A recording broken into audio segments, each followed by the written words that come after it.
Hello and welcome to another episode of NCIXPC Behind the Scenes. My name is Brian and I'm here today to show you how to simply overclock an Ivy Bridge CPU. Now, this CPU has been out for nearly a year, so we have still had a lot of comments on how to overclock this CPU on our Facebook page, on our YouTube comments, as well as the PC Advisor inbox. So today, we're going to show you how to overclock the CPU very easily.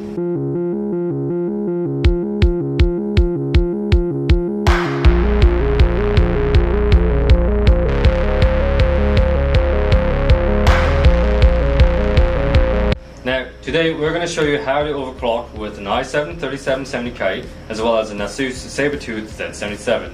The settings and options will look a little bit different depending on what manufacturer you're using as well as the tier of motherboard you have. For this simple overclock, there are only 5 settings you have to manipulate: the ratio of the core, V-core, load line, the memory timings, as well as the memory voltage. Now, the first thing we're going to talk about is your core ratio. Up here, we have the maximum frequency of a 3770K running at 3.9 GHz.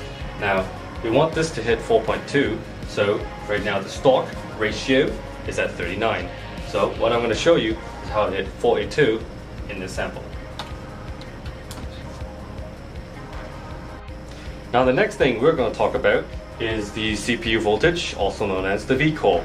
Now what this is the main power going to your CPU.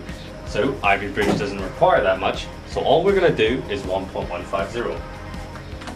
Now, as you can see, it has turned yellow, notifying you visually that you're approaching the danger zone.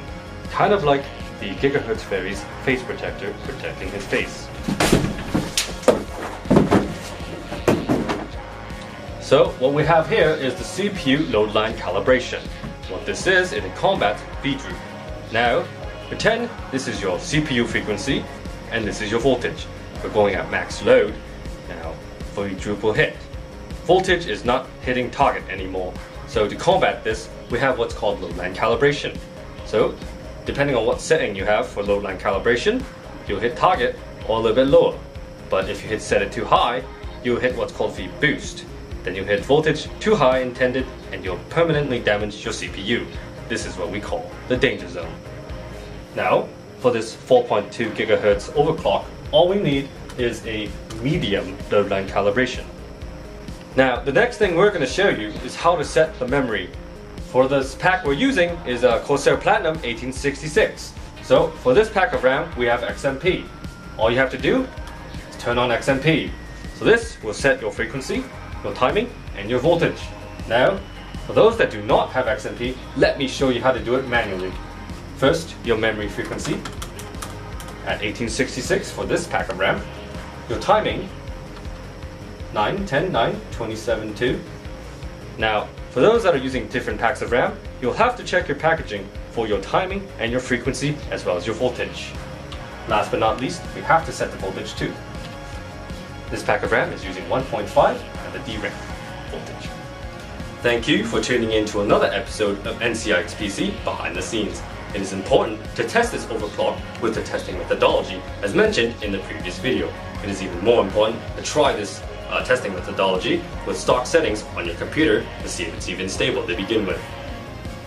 Thank you for tuning in! Don't forget to subscribe! These goggles, they do nothing! Now you hit a voltage higher than intended and potentially damaging your CPU permanently in what we call the danger zone. Highway to the danger zone.